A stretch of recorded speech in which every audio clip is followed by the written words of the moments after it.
Kelly, good morning. How are you doing? It's good to see you again. Very good, very good. Just been busy, Yeah, but manageable. Yeah. manageable, busy. You've got quite a few listings right now, haven't you? Yes, yes. Yeah, and been and managing that quite well so far. Uh, yeah, yeah. I'm doing with 10 as well, so Right. Yeah, the workload shared by two. So yeah. Oh, everything is great, under control. great. Kelly, I am the question that I always, or the couple of questions that I always like to start the conversations with people is really just to understand their background and why they got into real estate, was what attracted them to the industry. So what did you do before getting into real estate? I was running a cafe for Right. around 8 years. Mm-hmm. Right. Mm, So what? that's like a people business as well, food, but you're dealing with people. Yeah. But I don't like to stuck in some place, like one place, and then you can't get out of there. I find that's not me. Right. Right. Mm. Yeah. So you enjoy the dealing with people, but you also enjoy going around and going to different places and meeting people everywhere. Mm. I just can't stay at one place Right. for too long. Yeah. So was that one of the main reasons why you got into real estate? I think so. Yeah. Mm. Meeting different people, and you probably, even though you are having listings, you're dealing with the vendor and the buyers, but Mm. they are case by case. Yeah. You came across different scenario. Yeah. I think that's more like me. It's every day is a fresh start. Yeah. Yeah. So you like the adventurous part of it, of going around to deal with people, and you never quite know of what's going to happen, and it's different people and different personalities and dealing with those situations and fixing problems. Uh, kind of, kind of. Kind It's of. challenging, but um, yeah, compared to stay at cafe, I prefer now. Yeah, yeah. And so the cafe that you were managing, was that something that you were running together with your husband, isn't it? Yes. Mm. And is he still doing, is it the same cafe, or is he still doing the same thing? He's still doing the same thing but different cafe. Yeah. All right. So from here, you started in real estate. You are based in Central Auckland. You're based in Royal Oak. And it's an extremely competitive market, and you have done over the last 3 years, you've done really, really well. What, when you started, what did you do? How did you start your business? How did you shift from being new to the industry to reaching the success level that you're in right now? Well, I wouldn't call now as a successful level, but it's compared to the first year I started, I improved. Um, I would say I continuing going to barefoot training for the Mm-hmm. first year. That's really helpful. I've been through door knocking, dropping flyers, doing those basic things. And I think you just have to do it consistently Mm-hmm. and can't be lazy. And if people turn you down, you're just gonna get up again and then continue doing the same thing. Right, right. Just have to need to have a strong mind, I think. Mm. Mm. So you built your business through going out and knocking on doors and delivering flyers and making connections with people. Is that the main way of that you built your business? That's how I started. I drop off the flyers. I actually got I door knock 2 listings, and Drop Off Flyers got 1 listing out of that. Wow.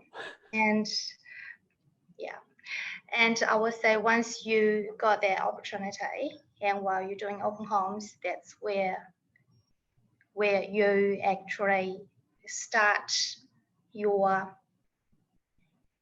opportunity to meet different people. Because for those people who came to your open home, they will have something. They will have an investment property, or they will have their own family home. Not everyone, but you can like tell, and you can get the opportunity to talk to them, and that's how you open even bigger area. Yeah.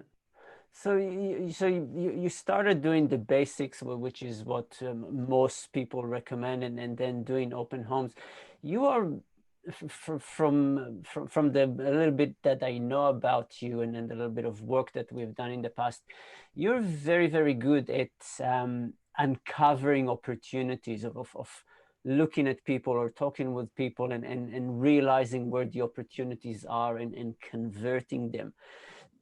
Do you how do you read people? How do you know when there's an opportunity? Everything is from conversation. I think you need to start a chat. Not everything is about real estate, and everything is about getting listing. It's about, I don't know, I just like to chat to people, and then they chat back, and during the conversation you can get some information about their background and their needs. And that's how I can tell whether they need to sell or whether they have investment property and they're probably thinking of the switch of the ways to invest. Yeah, it's right. Everything is starts from conversation. Yeah. So would you say that you ask people a lot of questions? No. Just chatting, right. Talk about daily life, talk about the kids. And I think it's about, if you want them to tell you something about their personal, you need to build the trust. Okay. All right. So I'm going to put you on the spot. It's not something that I was going to do, but I'm going to do something tricky with you. Let's pretend that I'm coming to an open home. What questions would you ask me? Or what would you say to me in order to try and get to know me better?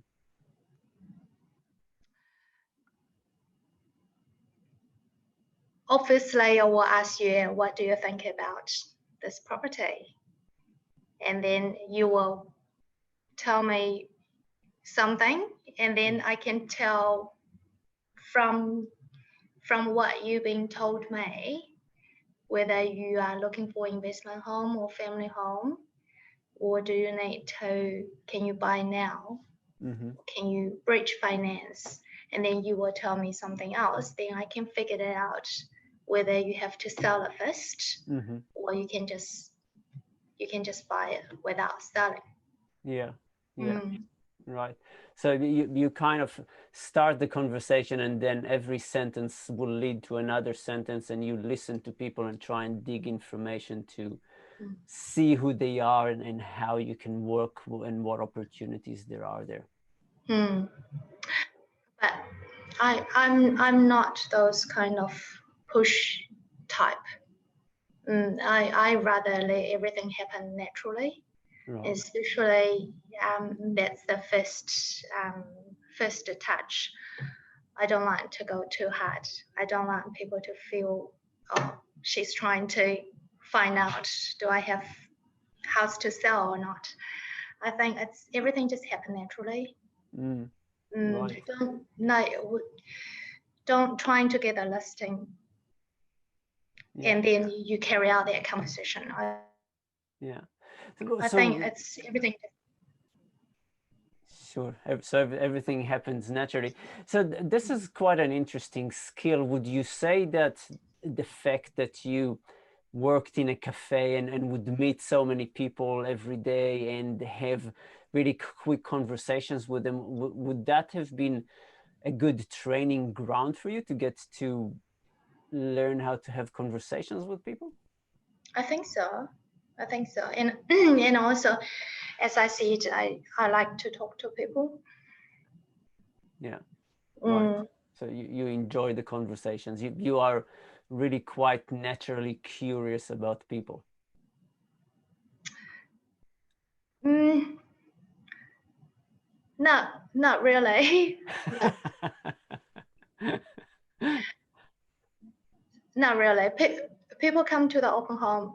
I need to communicate with them, Right. and then depend on how they respond, and if they want to talk, then we can carry on. Um, yeah, just happen naturally. It's hard to tell you how what's the content of the conversation. Yeah, yeah, I Mm. understand.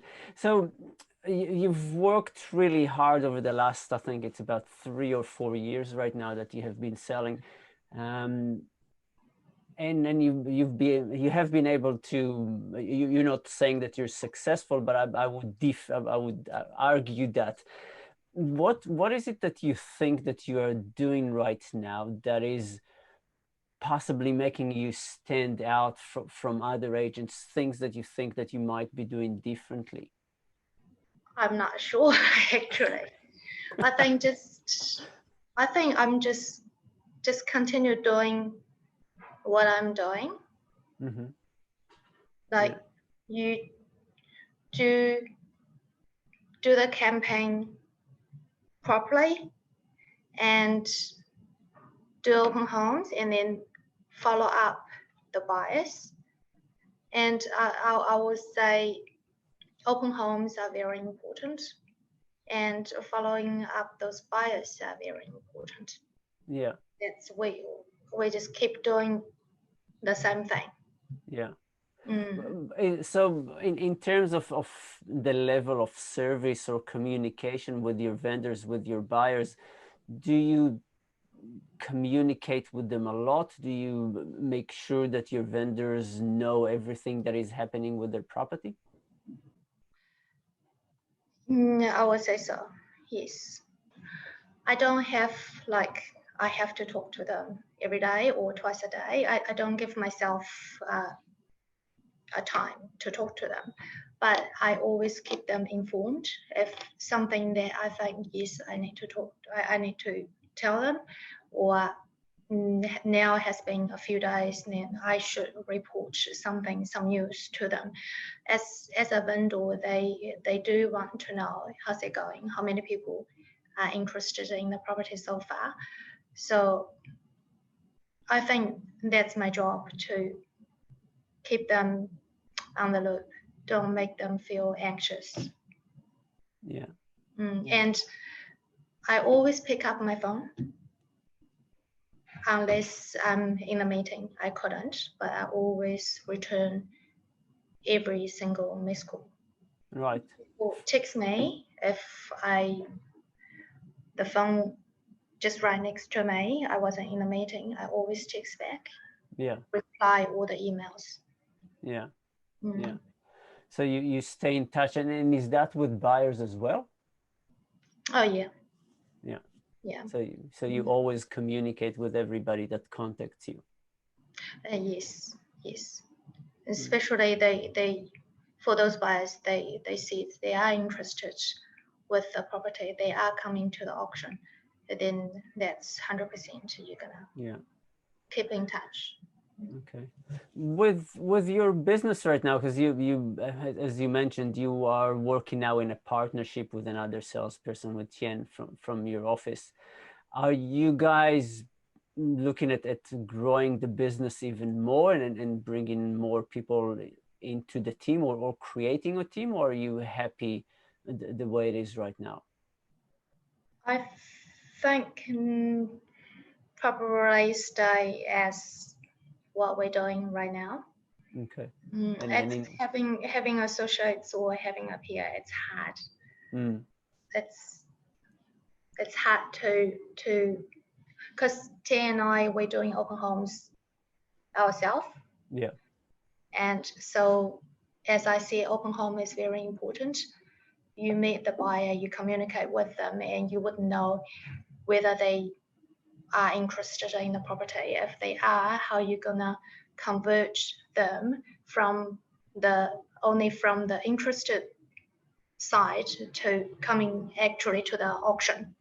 So that's very important. And that job, I just think I should do it myself.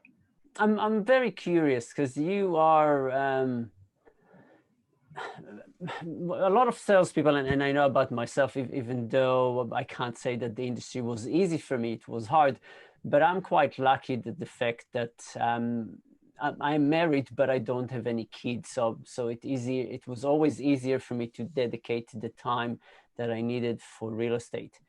But you're obviously married, you have 3 young kids, and your husband also works in his cafe. How do you manage the time with real estate and the family and taking care of 3 young kids? Because to me that is something that I think is almost impossible to balance, to be very successful and very busy in real estate and still have 3 kids to take care of. How do you do that? Tell me about it. It's hard. It's really hard. Mm-hmm. But my husband is really supportive.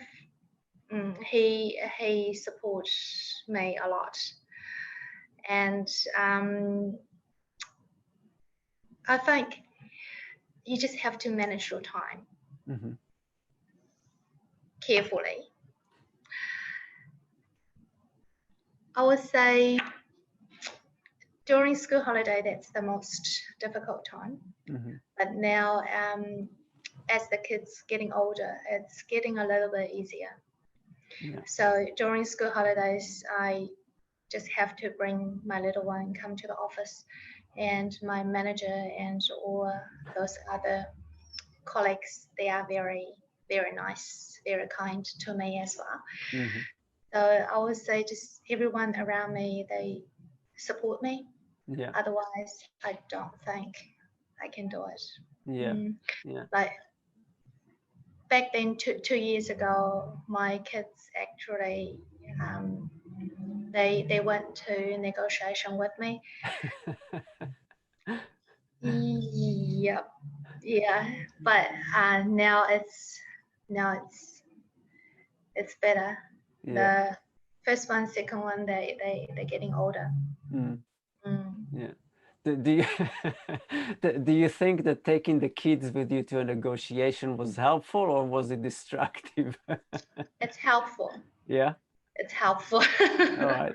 So that might be a trick to help people who are struggling with negotiation, to bring their kids into the situation. Yeah, that's right. If the buyer being harsh, I would tell my kids, cry, cry now. No, just kidding. Yeah, but most of the time, yeah, I don't have a choice. But Yeah. as the buyers and the vendors can see, I did my best trying to Mm. help them. Yeah. Yeah. So if when people in similar situations to you, whether it's a woman with kids, or a man that has young kids, and they talk to you and they say, look, we're thinking about getting into real estate, what would you tell them? What would you tell them to be aware of in terms of starting the industry in the industry with young kids? I think I actually compromised the time staying with them as well. Mm. Not enough time to supervise their study, and not time, especially at the weekend, to to go to sports or other activities with them. Yeah. That's something you need to get prepared. But I think my kids understand that as well, because they sometimes come to the open home with me as well. They know, I want them to know my job, and I want them to know how do I work. Right. So they will appreciate my hard work. Yeah. Like I will tell them about some stories I came across at real estate. I will share the story with them. So I think if I get them involved of my work, even though I didn't stay with them, they will understand mommy is working. That's a part of her job. Yeah. Just they need to understand. And once I got time, I will try my best to spend time with them. That's really, really important. Sharing with the family so the family understands, because I think many times they don't. It's very important that my family understand my work. By doing that, you need to share your stories, and I talk about real estate at home a lot as well. I wouldn't be surprised my son become a very good negotiator in the future. So how do you switch off? How do you go, right, work time now I'm with the family, no real estate at all? Or how do you switch off at all, or you just never switch off? I never switch off. No, always a real estate agent. It's hard. It's hard. I tried, but you can't, because we can't switch off our phone once you get back home. And someone call you, hey, I want to view that property. Hey, I want to make an offer. Then you just have to go immediately. It's hard, and sometimes the clients want you to help them to check like the title or check some documents, and you just have to get on to it straight away. It's really hard, really hard.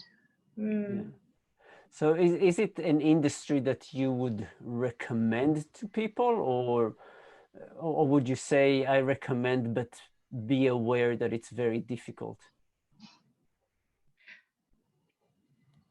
It's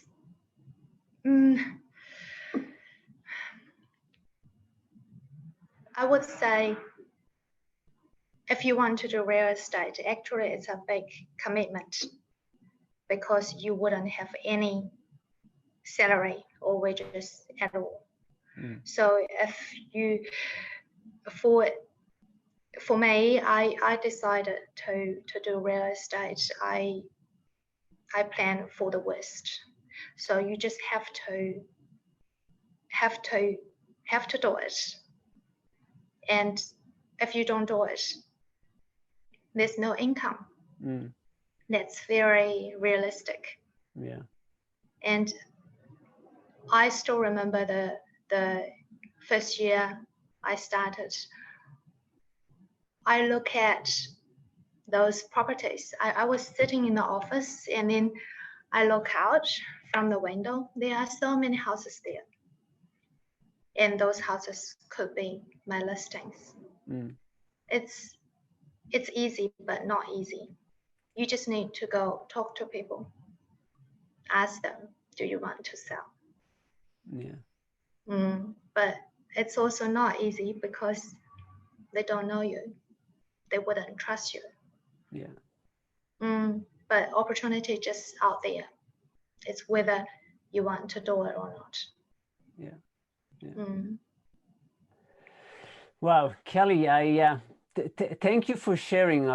This conversation was probably, I would say, a little bit more serious than I thought it would be when I thought about having a chat with you. But I think it covered a lot of really, really important things, and it's especially in terms of the understanding of the sacrifices and the commitment that people need to have in order to become successful in real estate. So I really, really appreciate your time. I thank you for sharing. I thank you for your wisdom.